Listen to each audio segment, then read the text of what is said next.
কুরআনও একই কথা বলবে, আয় রব্বি মানাতুহুন নাওমা ফিল লাইল, আয় আল্লাহ রাতের বেলা আপনার এই বান্দাকে আমি ঘুম থেকে বিরত রাখছি, ঘুমাতে দেই নাই, রাতের বেলা ঘুমায় নাই, সে কোরআনে কারীম তেলাওয়াত করছে, আপনার কিতাবকে তেলাওয়াত করছে। ফাশাফিনি, আপনি আমাকে সুপারিশ করার অনুমতি দেন। হাদিসের মধ্যে এসেছে ফায়ুশাফাআন, কোরআনের সুপারিশকে কবুল করা হবে, কোরআনের বাকশক্তিকে আল্লাহ রাব্বুল আলামিন খুলে দিবেন, রোজার বাকশক্তিকে খুলে দিবেন, রোজাও কথা বলবে। অবাক হওয়ার কিছু নাই, হাত কথা বলবে, জিহ্বা কথা বলবে, চোখ কথা বলবে, পা কথা বলবে, শরীরের অঙ্গ প্রত্যঙ্গ সব আল্লাহর কাছে সাক্ষী দিবে। এগুলা সব তো কোরআনে কারীমের মধ্যে এসেছে, সূরা ইয়াসিনের মধ্যে এসেছে। এই আয়াত আপনারা পড়েছেন, আল ইয়াউমা নাখতিমু আলা আফওয়াহিহিম, কিয়ামতের দিন আল্লাহ বলেন আমি এই সকল অপরাধীদের মুখের উপর আমি মোহর মেরে দিব।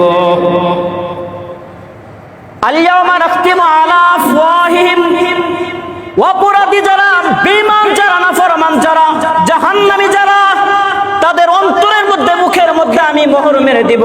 ওয়া তুকাল্লিমুনা আইদিহিম, এই সকল জাহান্নামীদের হাত আমার সাথে কথা বলবে, হাত বলবে আল্লাহ আপনার এই বান্দা আমাকে দিয়ে অপকর্ম করেছে, খারাপ কাজ করেছিল। হাতের মাধ্যমে যে সমস্ত খারাপ কাজ হয়েছে এই হাত তার বিরুদ্ধে সাক্ষী দেবে। ওয়া তুকাল্লিমুনা আইদিহিম ওয়া তাশহাদু আরজুলুহুম বিমা কানু ইয়াকসিবুন, পা সাক্ষী দেবে, পা বলবে আল্লাহ আপনার এই বান্দা আমাকে দিয়ে অমুক খারাপ কাজের দিকে দিয়েছে। মাইন্ড করবেন না, রাতের বেলা সারা রাত জেগে ওই জাহান্নামী যারা, বেঈমান যারা, তাদের খেলা দেখার জন্য তারা একত্রিত হয়েছে। ফজরের নামাজ আদায় করে নাই, আজান হয়েছে, ফজরের নামাজ আদায় করে নাই, ওই নাফরমানীদের হারাম খেলা দেখার জন্য তারা গিয়েছে। পা সাক্ষী দেবে, এটা আমার কথা না আল্লাহর কথা। আপনি মানেন আর না মানেন, আল্লাহ রাব্বুল আলামিন বলেছেন আপনার হাত সাক্ষী দেবে। আপনি যে চক্ষু দিয়ে ওই হারাম খেলাগুলো দেখেছেন, এই চোখ আপনার বিরুদ্ধে সাক্ষী দিবে, আপনি মানেন আর না মানেন। কথা প্রসঙ্গে বলতেছি, কথাটা একটু মাথায় রাখেন।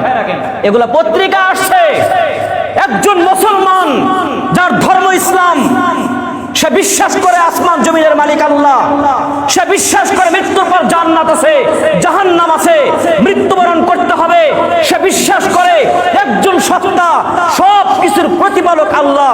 এই সমস্ত মুসলমানদের জবান দিয়ে বের হইতেছে এমন কথা, আপনি শুনতে অবাক হবেন।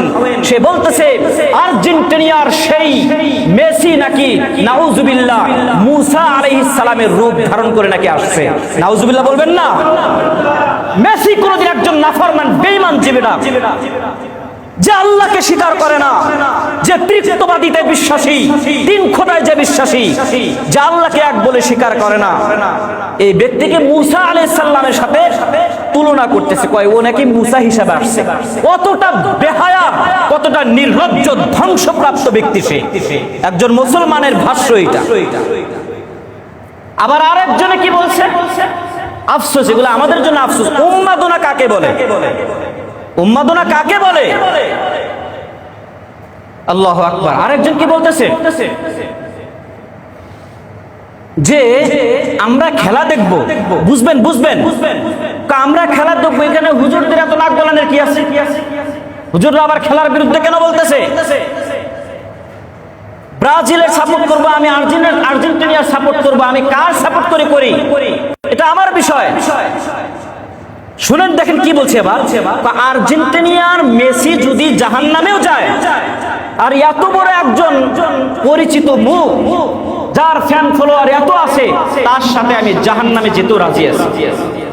আর আস্তে কর নাউজুবিল্লাহ, জাহান্নামে যেতে রাজি আছে, যে বেটা নিশ্চিত জাহান্নামে। আরে ভাই, আবেগের তো একটা সীমানা আছে, কথা বুঝেন নাই? আপনার পরিবারের আত্মীয় স্বজন পর্দা করে না, উদাহরণস্বরূপ পর্দা করে না। এখন তাই বলে কি আপনি বলবেন যে পর্দা করা হারাম? এ কথা বলা যাবে? বরং আল্লাহর কাছে তওবা করতে হবে, আল্লাহ আমি তো পর্দা করতে পারতেছি না, জানা অজানা বা জেনে বুঝে আমি তো পর্দা লঙ্ঘন করতেছি, আল্লাহর কাছে তওবা করা বেড়া। শয়তানের ধোকায় পড়ে হোক আর নিজের ইচ্ছাকৃতভাবে তুই খেলা দেখছিস, ভালো কথা, তুই আল্লাহর কাছে ক্ষমা চা, যা আর কোনোদিন দেখবি না। তা বাদ দিয়ে বলতেছে যদি মেসি যদি জাহান্নামে যায় আমিও জাহান্নামে যাব। ভাই এগুলা পত্রিকা আসছে, এজন্য আপনাদের কাছে উপস্থাপন করতেছি। এরপর আরো আফসোসের বিষয়, এটা তো অলরেডি সবাই শুনছেন, কোন জায়গায় যেন, কোন জেলার যেন কোন দলের সাপোর্টার একজন হারার কারণে সে নিজেকে মেরে ফেলছে। বলেন সে কি জান্নাতি নাকি জাহান্নামী? সে কি জান্নাতি নাকি জাহান্নামী?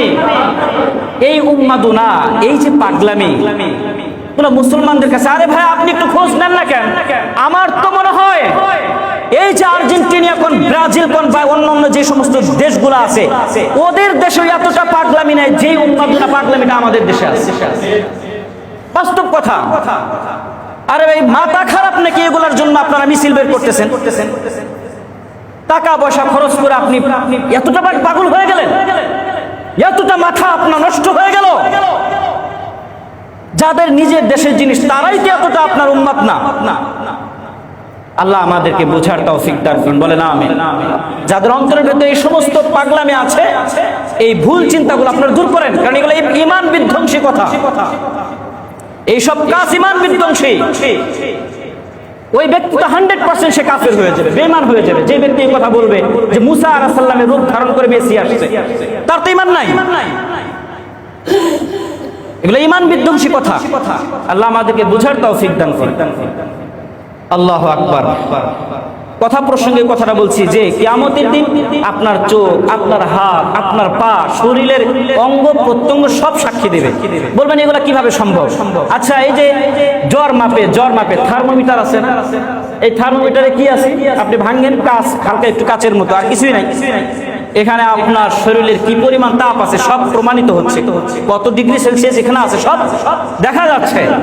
আর যিনি আসমান জমিনের স্রষ্টা, যিনি আমাকে আপনাকে বানাইছেন, তিনি আমার আপনার আমল নামা মাপার ক্ষমতা তিনি রাখেন না? তিনি ওই হাত এবং পাকে, চোখকে তিনি কি বাকশক্তি দিতে পারেন না? পারে। এজন্য ভাই মৃত্যুবরণ করতে হবে, আমার আপনার মৃত্যু আছে, আমার আপনার চলে যেতে হবে, এইটা চিন্তায় রেখে কিছুটা হলেও পরিবর্তন গ্রহণ করবেন তো ইনশাআল্লাহ।